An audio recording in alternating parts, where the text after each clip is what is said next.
nɛgɛ ɲɛtan ani 7 bɛ Baramandugu san mara la ani Bamakɔ o waati kelen bɛ bɛn wula nɛgɛ ɲɛ kelen ma Washington DC Ameriki jamana faaba kɔnɔ. An balimaw a y'aw bisimila VOA Bambara ka Malikura kunnafoni o kɛnɛ sigira bi ntɛnɛn octobre kalo tile 7 san 2024 o kunnafoniw la kumaba dɔw bɛna tali kɛ ninnu de kan.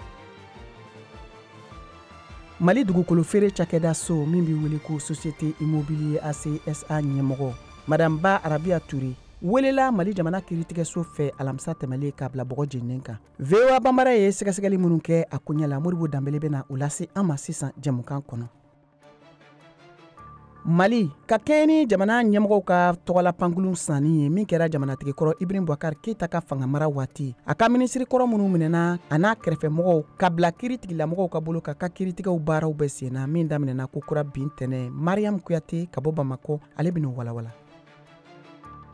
Israel Hamasi finitigijɛkulu ye dangarili min kɛ u ka jamana kɔnɔ octobre kalo san 2023 tɛmɛlen n'o kɛra sababu ye ka fitinɛba don bande Gaza ni Israel jamana finitigiw cɛ. Kunnafoni labanw y'a yira ko mɔgɔ 116 kura fagara Palestine jamanadenw na. Kunnafoni sɛnsɛnna Christina Caicedo Smith ni Liam Scott ye sɛgɛsɛgɛli minnu kɛ a ko ɲɛ kan an bɛn'o bayɛlɛma bamanankan na k'o lase aw ma. Ka segin ka na aw ma an balimaw an ka foli b'aw ye k'a da aw tulo ka ko kura k'a fɔ nin ye VOA Bambara ka Malikura kunnafoniw kɛnɛ sigilen ye studio 53 na VOA soba kɔnɔ Washington DC aw ka bi kunnafoniw filɛ nin ye. Bamakɔ dugu kɔnɔna la cakɛda so min sigilen don dugukolo ni so jɔli feereli kama n'a bɛ wele nanzarakan na ko Société Immobilière ACSA o ɲɛmɔgɔ n'o ye Ba Arabia Touré ye minɛna Mali kiriko tigilamɔgɔw fɛ ka bila bɔgɔ jeninen kan ko waleya in kɛra alamisa tɛmɛlen ni maa kofɔlen in minɛna ka sabu kɛ mun ye walasa an ka se ka dɔ ɲɛdɔn o koɲɛ la Modibo Danbele ye sɛgɛsɛgɛliw kɛ a ye kunnafoni laban minnu sɔrɔ a koɲɛ kan o de filɛ nin ye. Faso ka cakɛda so ACI ale bilala sen kan Mali jamana fɛ ni Banque mondiale ale ka ladilikan ye san 1992 ACI ale tun ka baara ye ka se ka dugukolo di mɔgɔw ma u bɛ se ka yɔrɔ min kɛ siyɔrɔ ye walima jagokɛyɔrɔ ye ani u bɛ sera ka feere wantɛrɛ la jamana kanu na. An ye kunnafoni minnu sɔrɔ Madame Ba Arabia Touré siga kelen don a kan k'a fɔ ko yuruguyurugu ani dibidibiko a y'o kɛ foroba nafolo la. Paul économique ni o ye cakɛdaso mun wulilen no nɔminɛni ko la ko ACI ye yɔrɔ caman feere kɛrɛnkɛrɛnla Sulemani Bugu mun senfɛ ko yuruguyurugu a kɛra mɔgɔ minnu ye nin yɔrɔ ninnu san u ye wariba de bɔ yaasa u bɛ se ka ji courant ka sɔrɔ ni fɛn ninnu si kun tɛ a yɔrɔ kɔnɔna la. U ka jigilatigɛ kɔfɛ ka wari ni ACI tun kan k'o segin ma u ma se ka kɛ. Terrain minnu ni olu tun bilalen don Amdalaye ACI 2000 kɔnɔna la k'a fɔ k'olu kan ka kɛ fiɲɛminɛyɔrɔw ye olu fɛnɛ tilala ka tila k'u feere. Bamakɔ sugu fiyɛba ni o bɛ ACI ka mara kɔnɔ ale fɛnɛ tilala ka tila san 2010 wagati ACI y'a lajɛ k'a bɛ hôtel dɔ jɔ mun tɔgɔ ye ko hôtel du Mali ni o ye hôtel de l'eau duru ye ni ko 5 étoiles nka o hakilila in fɛnɛ ma se ka sira sɔrɔ a yirala k'a fɔ ko k'a feere mɔgɔ dɔ ma. An ye kunnafoni minnu sɔrɔ a yirala k'a fɔ ko nin baara in Turku ka kɛnyɔrɔ ye baarakɛyɔrɔ dɔ de tun kan ka yɔrɔ in ta nka hôtel in tilala ka feere maliyɛn dɔ ma miliyari 4 mun o kun ka dɔgɔ ni Turku kun kɛlen don ka wari hakɛ mun fɔ o la. O wari in kan miliyari 2 dɔrɔn de sera ka sara ACI ye. An ye kunnafoni minnu sɔrɔ ACI ka ɲɛmɔgɔba ni o ye PDG ye minnu sigira kabi a bilala sen kan fo sisan 2 dɔrɔn de bɛ yen Sumela Sise ani Mamadu Cɛni Konate minnu ma gɛlɛya sɔrɔ ni sariya ye walima u ma kaso kɛ. An bɛ to Bamakɔ Mali jamana tɔgɔla pankulu min ni o sanna jamanatigikɔrɔ Ala ma hinɛna Ibrahim Boubacar Keita ale ka fangamara waatiw minisiri minnu a n'a kɛrɛfɛmɔgɔw ni olu tɔgɔ yera o koɲɛ la n'u minɛna nin y'a san damadɔ ye ka bila kaso la olu ka kiriko o baaraw bɛ senna nin waati in na Bamakɔ dugu kɔnɔna la. VOA Bambara ka sɛgɛsɛgɛli senfɛ Mariam Kuyate ale wulila ka t'i ɲɛmada a ye kunnafoni minnu sɔrɔ o kan o de filɛ nin ye. An bɛ yɔrɔ min na sa o de ye cour d'appel o yɛrɛ masurunya na sabula min ye jamanakuntigi ka pankuru o sanni o nafolo ŋanamuni ye o procès o daminɛna a bɛ waati bɔ sɔgɔmada in na min ye Madame Buhare Fili Sisoko ale min yɛrɛ bɛ nin ko in yɛrɛ cɛmancɛ la ale ni seereya dɔw tun bɛ kɛnɛ kɔnɔ sɔgɔmada in na ka kɔn bi ɲɛ min ye trésor yɛrɛ ɲɛmaakɔrɔ ye Ben Buye Haidara ale tun ye a yira k'a fɔ ko min ye Madame Buhare Fili Sisoko ye ale tun ye yamaruya di sa ni ka sefa wari miliyari 15 k'o bɔ trésor kɛsu kɔnɔna na nga min ye madame Boire Fili Sisoko ale y'a yira k'a fɔ ko a tɛ a yɛrɛ ye nin kumakan ninnu kɔnɔna na o siratigɛ la bi kumakanw bolila o sujet kelen in de kan tuguni sabula seereya dɔw wulila k'o ɲininka ko la dɔw y'a yira k'a fɔ ko tiɲɛ don k'olu tun bɛ virements kɛ ka ɲɛsin société min yɛrɛ nin pankuru sanni tun bɛ min bolo n'o ye société Guastari ye Abidjankaw fɛ yen nɔ k'olu ka baara tun bɛnnen don dɔrɔn ka virements de kɛ a société in tɔgɔ la yen nɔ seereya dɔw fana tun bɛ kɛnɛ kɔnɔ sabula pankuru sanni kɔ olu de ye u bolonɔ bila la n'a bɛ fɔ minnu ma ko technicien olu fana ka seereyaw dira sɔgɔmada in na nka olu ka kumakanw a dabilila ka sababu kɛ kumakan faamuyali kelen ma sɔrɔ a la kiiritigɛlamaw yɛrɛ fanfɛla la min ye madame Boire Fili Sisoko ye ale kɔni b'a kumakan kan halisa k'a fɔ ko min ye jamanakuntigi ka pankuru o nafolo ŋanamunni ye k'a sen t'a la bi wa a sen t'a la sini k'aw ladɔnniya k'a fɔ ko sefa wari o miliyari 28 kɔ o de ŋanamuna pankuru in yɛrɛ o sanni hukumu kɔnɔna na seereya wɛrɛw olu na wele don nataw la a procès yɛrɛ senfɛ Mariam Kuyate ka lasilikan don ka bɔ Bamako VOA Bambara tɔgɔ la. Ka da ni kunnafoni ninnu kan sisan an bɛna États-Unis jamana kan yan kunnafoniw o bɛna lase Georges Atino fɛ. Georges i n'u la. Mariam an lamɛnbagaw bɛɛ lajɛlen ani an lajɛbagaw an b'aw fo ka waleɲuman dɔn ani États-Unis jamana ɲɛmakalata kɔni o tɔ tɛ tɛmɛ kalo kelen kan wa o sababuya la fanga ɲini ɲɛnajɛw kɔni olu tɛ ka kɔtigɛ olu kɔni yanga bɔnnen don kosɛbɛ fanga ɲinina filaw n'o ye démocrates ka Kamala Harris ani républicains ka Donald Trump ye olu fila bɛɛ bɛ ka taga ɲɛ ni u ka ɲɛnajɛw ye waasa cogo min na kalatalaw olu ka sɔn ko olu sugandi k'u sigi États-Unis ɲɛmaa la novembre kalo tile 5 natɔ wa jateminɛw y'a jira k'a fɔ ko kumaw kɔni k'olu funteni bɛ ka bonya ka taga fɛ VOA ka kunnafonidila Veronica Iglesias ale ka laseli filɛ mun bayɛlɛmana Nama Jara fɛ. Républicains ka cɛbɔ États-Unis jamanakuntigi kalata la Donald Trump n'a jɛɲɔgɔn ye lajɛba kɛ Butler dugu la sibiri tɛmɛnɛ Pennsylvanie mara kɔnɔ ni mara kelen in de kɔnɔ juillet kalo tɛmɛnɛ mɔgɔ jugu dɔ ye marifa ci a la n'a tun b'a fɛ ka faga o kama Donald Trump k'u tun b'a fɛ ka faga yan n'a nin kisira ko y'a to bi o ye dɔ fara a ka cɛsiri kan kosɛbɛ walasa ka se sɔrɔ jamanakuntigi kalata in na. San 8 laban minnu tɛmɛna u y'an bali ka jamana sigi ɲɛsigi jɔ u ye ne kɔrɔfɔ u ye ne bɔ ɲɛmaya la u ye minɛ n'u tun b'a fɛ k'an sen bɔ kalata la a bɛ se ka kɛ yɛrɛ olu de tun b'a fɛ k'an faga républicains ka wasaden bulo kɔnɔ Mike Johnson y'a hakilina fɔ Donald Trump ka kumaw kan jamanakuntigi kɔrɔ Eric Johnson denkɛ fana y'a hakilina fɔ kunun kari ABC jɛmukan senfɛ n'o ye This Week ye. Ne hakili la a m'a fɔ ko démocrates de tun b'a fɛ ka faga a ye min fɔ o de y'an bɛɛ ka hakilina ye u ka kan ka kuma dɔɔni o waati kelen in kɔnɔ démocrates ka kandidati Kamala Harris bɛ campagnew na ani a b'a ɲɛmadankanw baaraw fana la sibiri tɛmɛnɛ a fana tun bɛ Caroline Sahel yanfan na walasa ka dɛmɛ kɛ sanji ni fiɲɛ jugu ye tiɲɛni minnu kɛ mɔgɔw kun nka yan n'a ka taa a ye mɔgɔw hakili jigi jamanakuntigi kalata in taabolo la kalata in na an tɛna janya ɲɔgɔn na mɔgɔw hakɛw la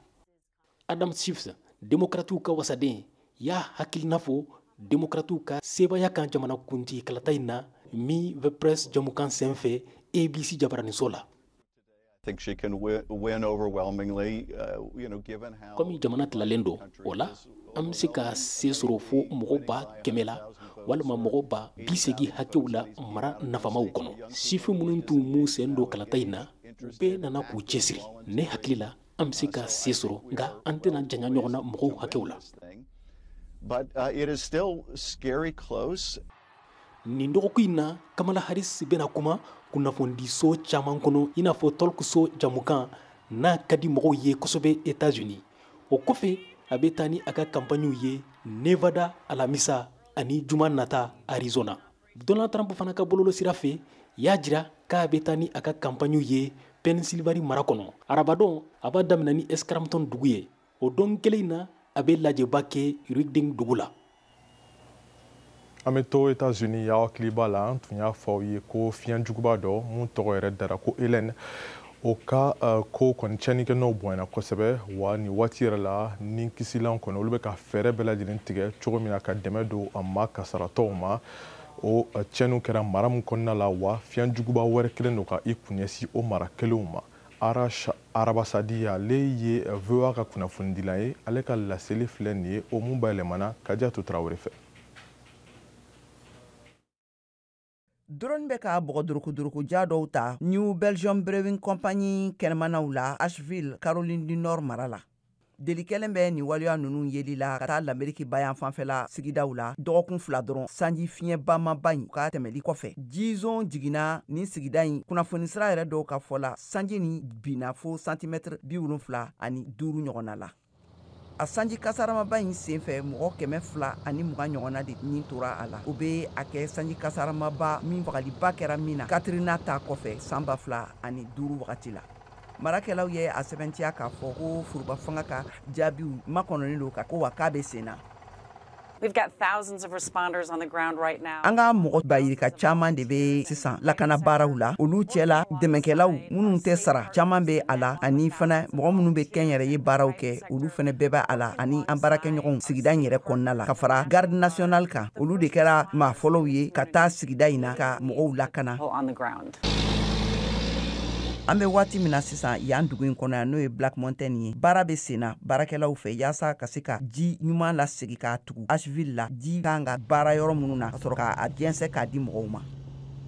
O waati kelen kɔnɔna la sigidajan mɔgɔw ne u ka yɔrɔw lasɔrɔ man di ayiwa olu ka magoɲɛfɛnw n'o ye jiw ani u ka balow ani u ka esansiw ni fɛn caman wɛrɛw olu bɛ kan ka lase hélicoptère de la. Jamanakuntigi Dankan Kamala Harris ni démocrates ka cɛbɔ don jamanakuntigi ɲini jɔyɔrɔw la taara a yɔrɔ la dɔgɔkun tɛmɛnen na. The work that is happening here and that continues really. Baara minnu bɛ senna nin waati in na o de ye an sema ye an bɛ se ka min kɛ yaasa ka furuba dɛmɛw ni nagakɔrɔ dɛmɛw bɛɛ lajɛlen bɛ se ka fara ɲɔgɔn kan cogoya min na k'a kɛ fɛnma kelen ye yaasa ka mɔgɔw ka degun dɔgɔya ka tila ka lakana di u ma fɛn fɛn min n'u mago b'a la n'a sɔrɔ u jigila tigɛlen de bɛ ayiwa an bɛ fɛ ka u bɛɛ fara ɲɔgɔn kan k'u lasɔrɔ teliya la. Georgie fana ye sigida dɔ ye yɔrɔ min fana gosira kosɛbɛ Hélène Kasara in fɛ. Tɔnsigi dɔ senfɛ sanjima kasarabaw kan Brian Kemps n'ale ye Georgie mara gouverneur ye ne républicain do ye laseliw kɛ k'a yira k'a fɔ ko Biden ka fanga tun ye sɛbɛntiyaliw kɛ fɔ ko ni kasara binna Georgie kan ko wulikajɔ ka kɛ ko k'a kunbɛn teliya la. Républicainw ka cɛbɔ jamanakuntigi ɲini na Donald Trump ni Kemps bɔra ɲɔgɔn fɛ k'a sɛbɛntiya k'a fɔ ko kumakan ninnu tɛ kumakan sabatilenw ye ko sabila ko nafoloko min n'a ko bɛ kan ka fɔ kɛra ko k'a labila ka tungaladen minnu bɛ Georgie mara la de ladon ni a ye ko a ma labila Georgia sigidala mɔgɔw ye minnu kasara binna u kan. O ye sariya sɔsɔ ko de ye tungaladenw bɛ aw bolo yan aw bɛ o koɲɛw kalama sisan nafoloko min n'a tun labilala ka a di Georgie ani Caroline du Nord mara ma ani mara tɔw bɛɛ lajɛlen ma bɛɛ ka taa a tununa k'a labila mɔgɔw ye minnu donna yan nɔ ni u yamaruyalen tɛ ka don l'Amérique jamana kan wa mɔgɔ si ma deli ka ni ɲɔgɔnna ye i ɲɛ la nin ye maloya de. Nobody's ever seen anything like that. That's a shame. L'Amérique bayan fanfɛ marayɔrɔ caman bɛna to ji kɔnɔna la kuranso ninnu ji donna ka kɛ ka olu bɛɛ lajɛlen fa. L'Amérique météo cakɛda n'a bɛ wele ko National Weather Service ko sanjima kasarama wɛrɛ bɛ sanfɛ ka na min bɛna sɔn ka kɛ kasarabaw ye fo mɔgɔw yɛrɛ nin bɛ sɔn ka to a la n'a a kan ka jigin arabadon na Floride yɔrɔ min gosira ka tɛmɛ ka ban ɲinan san kɔnɔ sanji kasaraba ɲɔgɔnna 5 fɛ ka tɛmɛ. Mariam kunnafoni minnu tun bɛ an bolokɔrɔ États-Unis kun kan olu de filɛ nin ye. George Atino an ka foli b'i ye k'a da aw tulo kan k'a fɔ an bɛna don an ka jɛmukan tako filanan o hukumu kɔnɔ o kama an b'a ɲini aw fɛ aw ka to an ka radio fiɲɛsiraw ani an ka jabaraniso kan aw k'an bɛɛ sɔnni. K'i abonné VOA Bambara WhatsApp la walasa kunnafoni fosi kana fɔ i kɔ o ka nɔgɔn kojugu. I ka WhatsApp kɔnɔna la i bɛ taa statut lajɛyɔrɔ la yen i b'a sɛbɛn VOA Bambara. I b'an ka chaîne ye a kɛrɛfɛ i b'a sɛbɛnnen ko suivre i bɛ i tɛgɛ digi o kan o la fosi tɛ fɔ i kɔ. Ni ko seko de dɔn ko n'i ma se dɔgɔnɔ jamana I bɛ se ka kunnafoni sɔrɔ ka bɔ Mali la Laginɛ ani Burkina Faso. Bi a bɛ wele wusula min na ko kɛlɛ banna hali cɛ dusukun mana kɛ fara ye n'a y'a kasa fo ka taa se Sénégal ma. Je dissous l'Assemblée nationale. O fara anglais kalanni kan bamanankan sira fɛ. Nɛgɛ ɲɛ 9 o de bɛ yen is 9 o'clock. What time is 8? VOA Bambara ka WhatsApp kan farafinna ni diɲɛ kunnafoni fosi tɛna fɔ aw kɔ bilen. Ayiwa, somɔgɔ sama don dɛ, a ci limanaw fana ma.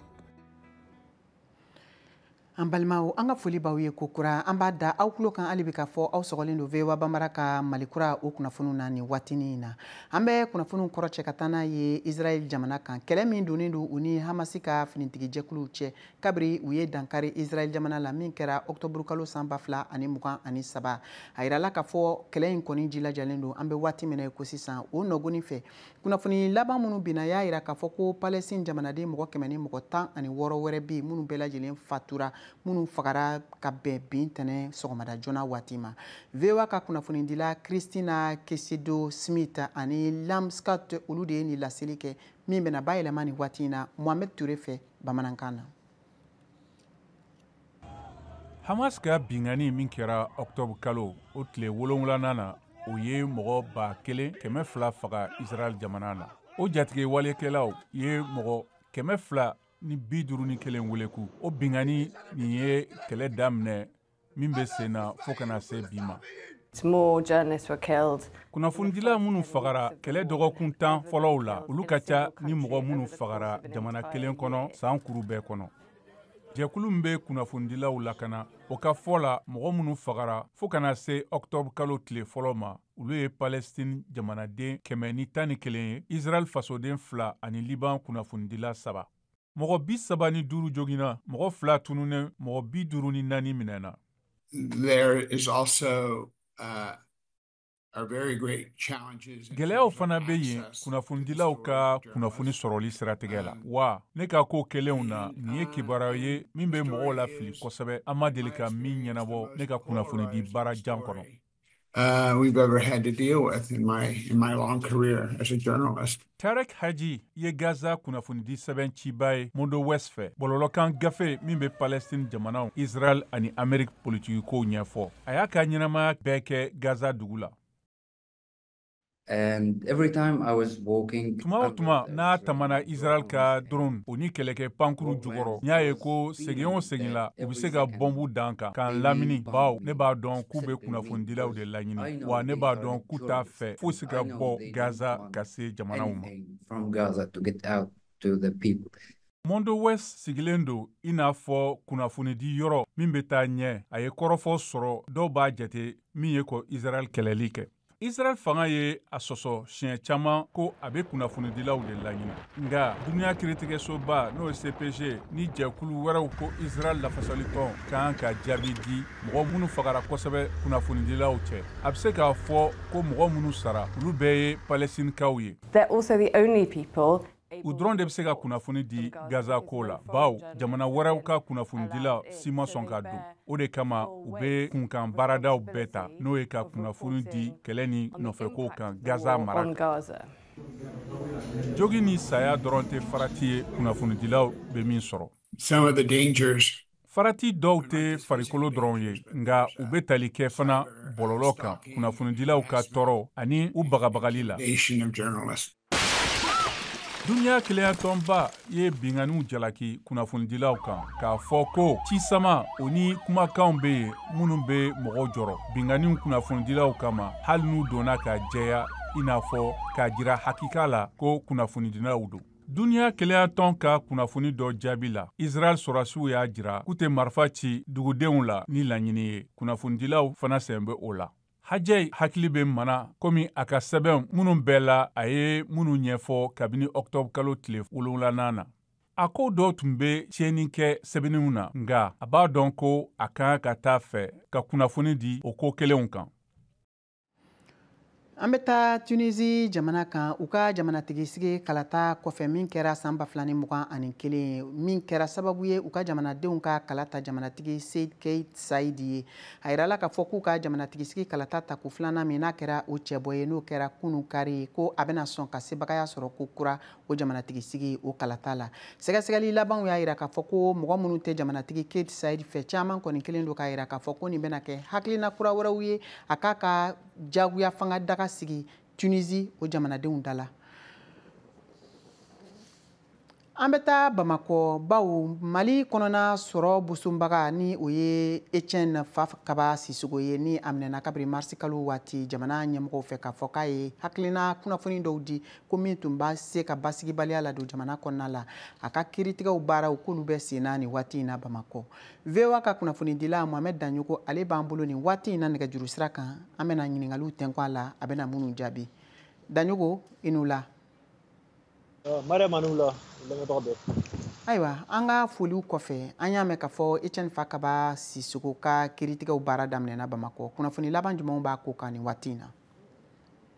I y'a fɔ cogo min na a ko a tun bɛ senna bi a yɛrɛ banna a tɛ heure 2 ɲɔgɔn bɔ bi ta tun ye mun ye a n'a a ka lafasabagaw o de tun ye ka walasa fiɲɛbɔda bɛ se ka d'a ma cogo min na sabula nin ye a kalo 7 a bɛ kaso la a tun minɛna a ye gafe bɔ gafe min kɔnɔna la cɛmancɛ fanga yɛrɛ olu bɛ kunnafoni di cogo min na gafe in bolila o kan a yirala k'a fɔ ko o kɔnɔ kumaw a ye fɛn caman fɔ o la min kɔni bɛ i k'a dɔn k'a fɔ jamana marabagaw olu kɔni ka se u ma cogoya dɔw la o de y'a to a tun bɛ kaso la donc bi kɔni bi bolila o de kan ko nin ye a kalo 7 ye a yɛrɛ ye mun ɲini o de ye k'a fɔ a b'a fɛ a ka bila sabula a ba man kɛnɛ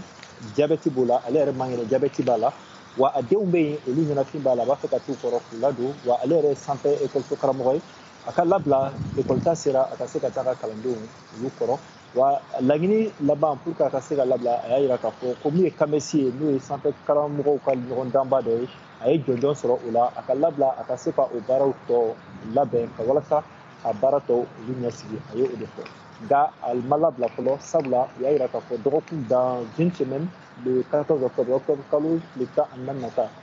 jaabi bɛ d'a ma a ka nin fiɲɛbɔda in a laɲinini kan. Ayiwa Etienne Fakaba Sissogo a ka surunnadonikɛlaw olu ye mun fɔ nin ko in na. A ka surunnadonikɛla mun tun bɛ bi o de ye Maruf Sako ye maître Maruf Sako ale kɔni baaraw bannen an gɛrɛla la an ye ɲininkali tɛnku a la a yira k'a fɔ ko i k'a dɔn sariya tigɛbaaw u y'a lamɛn cogo min na u ye a ka kumaw lamɛn wa hali n'a k'a sɔrɔ mun kɔni ye procureur ye n'ale y'a yira k'a fɔ ko a bilali a man di olu ye sabula a ye baara min kɛ a ye fɛn minnu sɛbɛn fɛn dɔw a bɛ mɔgɔw funteni k'u kɛ jamana marabagaw kan o ye procureur ka kumaw ye nka a ka avocat kɔni y'a yira k'a fɔ ko olu ye jate mun minɛ o de ye k'a fɔ juge kɔni ye kuma lamɛn ka ɲɛ wa u dalen b'a la k'a fɔ dɔgɔkun kelen nata in kɔnɔna la n'o ye octobre kalo tile 14 ye a ka ca a la Etienne Fakaba ale bɛ sɔn ka bila ka fiɲɛbɔda d'a ma sani jugement yɛrɛ ka kɛ sabula an b'a yira k'a fɔ jugement tɛ nin ye nin ye ka liberté provisoire d'a ma o de ye ka fiɲɛbɔda d'a ma yanni kiiri yɛrɛ tigɛliba don cɛ sabula an b'a yira k'a fɔ a kɔni tun ɲanina san 2 kaso la nka kelen a b'o kɛ kaso la kelen dɔ a t'o kɛ kaso la a ye kalo 7 o kɔni kɛ o la kan. Mohamed Danyogo an ka foli b'i ye dantɛ foli min na an bɛ to kunnafoni hukumu kɔnɔ seko ni dɔnko nasiraw fɛ nko sɛbɛnniden hakililajigila o dilanna Solomana Kante fɛ ale bɔra Laginɛ jamana kan nko a nafa a sɛbɛnni a bɛ ka se ka mun nadi Mandenkaw ani farafinna jamanadenw yɛrɛ ma walasa an ka se k'o ɲɛdɔn VOA ka laselikɛla Modibo Keita ka bɔ Nara ale ye sɛgɛsɛgɛliw kɛ nko kalan yɛrɛ kan a ye kunnafoni minnu sɔrɔ o kan o de filɛ nin ye. Ngo sɛbɛnni doni b'a la o tɔgɔlajɛkulu minnu bɛ an fɛ Mali la u ka fara ɲɔgɔn kan tɔnba u ye lajɛ dɔ kɛ kunnafonidilaw ka soba kɔnɔna na Bamako u ka ɲɛmaaba ni o bɛ Usmane Paja Kulubali kofɔ ale bɛ ɲɛfɔli ka ɲɛ lajɛ in hukumu kan. An ye nin conférence de presse an y'a lajɛ k'a sigi sen na ka da fɛn dɔ kan nin ye ko ɲɛbila de ye pour que conférence internationale min kan ka kɛ baara kɛ mais a kun tɛ dɔwɛrɛ kan dɛ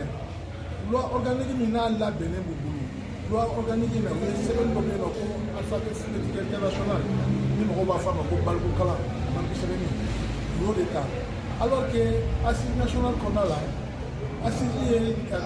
les 517 recommandations u tun ye déjà sɛbɛnni damadɔ bɛ yen n'o ye Kisila Kwarɛ Kuba sɛbɛnni n'o ye Nbo Masaba u tun y'a essayé k'olu de ta k'a fɔ k'olu de bɛna kɛ les exécutifs de transcription. Walasa ngo sɛbɛnni bɛ se ka ta an ka jamana sariyaw kɔnɔna na cogoya min na ngo karamɔgɔw u ka wulikajɔ bonyanen don kosɛbɛ Idrissa Dunbiya ale ye karamɔgɔ ye sanfɛ kalanso la. Ngo bɛ welemada kɛ sariyatabagaw ye n'o ye CNT ngo sɛbɛnni o ka ta ka kɛ k'an ka fasokanw sɛbɛn ka d'a kan assise nationale min tɛmɛna jama farali ɲɔgɔn kan jama ko de ko an ka an farafinw ye sɛbɛnni minnu labɔ ko sɛbɛnni b'a la masaba b'a la tufinari b'a la bon komi anw fanfɛla anw ta ye ko sɛbɛnni de ye mais nin bɛɛ ye an ka farafinna sɛbɛnniw de ye bon maintenant ni sɛbɛnni bɛ ta ka an ka farafinkanw sɛbɛn ka an ka malikanw sɛbɛn mali kan 13 ni sɛbɛnni kan ka ta ka se ka sɛbɛn a ka kɛ ko sɛbɛnni ye u ka ta sariya la ka baara kɛ n'o ye ka dɔn k'a fɔ go lafasa tɔnbaw o kɛn bɛ ka lajɛ wɛrɛ boloda min bɛna kɛ donna nataw la min sen fɛ jamana wɛrɛw bɛna ye o kɛnɛ kan. Modibo Keita, VOA Bambara, ka bɔ Nara. Sisan an bɛna don Siyaka Tarawele ka farikolo ɲɛnajɛ o kunnafoniw na. Sirantolantan bunagun kan Mali forobatɔn cɛ kɔrɔbalenw ta degeli karamɔgɔ Tom Saint-Fit ye sirantolantana mɔgɔ 24 tɔgɔw fɔ kunu kari octobre kalo tile 6 san 2024 na minnu bɛna u ni yɔrɔ ta Mali ni Guinée Bissau ka ɲɔgɔndan na juma nata octobre kalo tile 11 Bamako yan n'a ɲɔgɔndan bɛ don CAN Maroc 2025 éliminatoire tile 3 hukumu kɔnɔ Yakuba Tangara farikolo ɲɛnajɛ kunnafonidila don Bamako ka fɔ la mɔgɔ welelenw bɛna se ka Mali kunkɔrɔta kɛnɛ kan. Lisim do mɔgɔ bɛ se ka sɔn a ma ka d'a kan a ye ballon-tana minnu ta presque a ballon-tana bɛɛ ye joueur compétitif ye c'est à dire mɔgɔw b'a fɔ minnu bɛ jouer u ka équipe fɛ a ballon-tana bɛɛ y'o ye donc offensivement tɛmɛnen na an bɛ se k'a fɔ an joueur caman y'an jɛ mais zen na an bɛ se k'a fɔ olu dɔw nana dɔ bɛ se ka tali kɛ Elbila Touré dɔ bɛ se ka tali kɛ Lassine Sinago hali n'a sɔrɔ halisa ne bolo ballon-tana wɛrɛw fana tun bɛ se ka fara a kan mun tɛ nin se d'ici là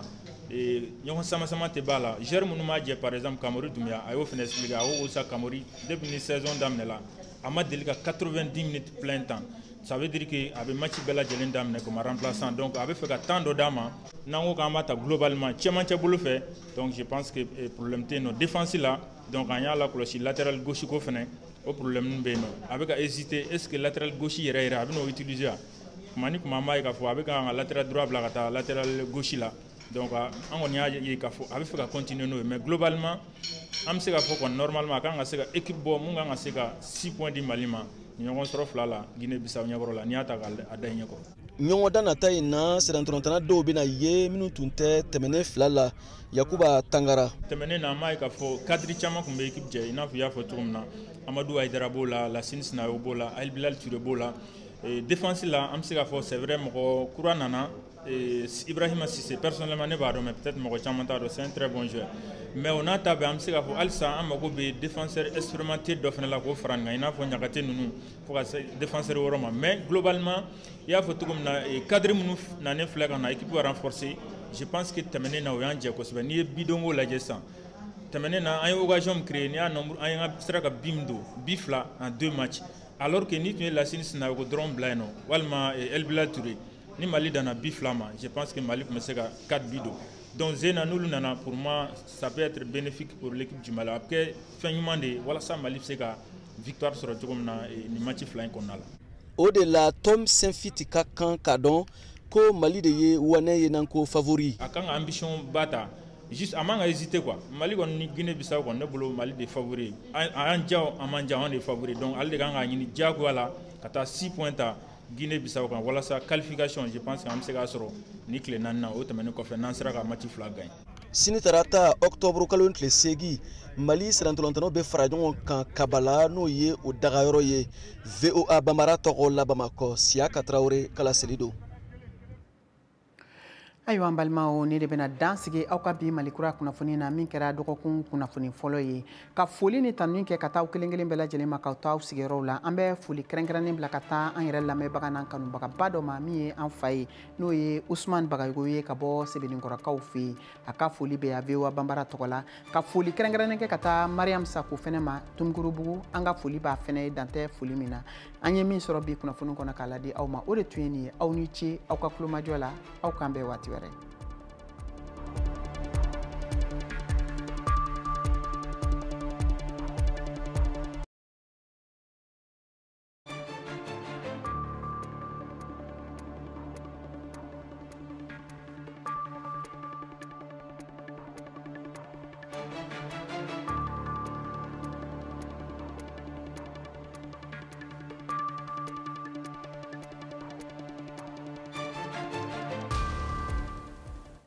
WhatsApp la wasa kunnafoni fosi kana fɔ i kɔ o ka nɔgɔn kojugu i ka WhatsApp kɔnɔna la i bɛ taa statut lajɛ yɔrɔ la yen i b'a sɛbɛn VOA Bambara i b'an ka chaîne ye a kɛrɛfɛ i b'a sɛbɛnnen ko suivre i bɛ i tɛgɛ digi o kan o la fosi tɛ fɔ i kɔ i bɛ se ka kunnafoni sɔrɔ ka bɔ Mali la, La Guinée ani Burkina Faso. Plan dɔ bɛ yen a bɛ wele wusula nin na ko kɛlɛ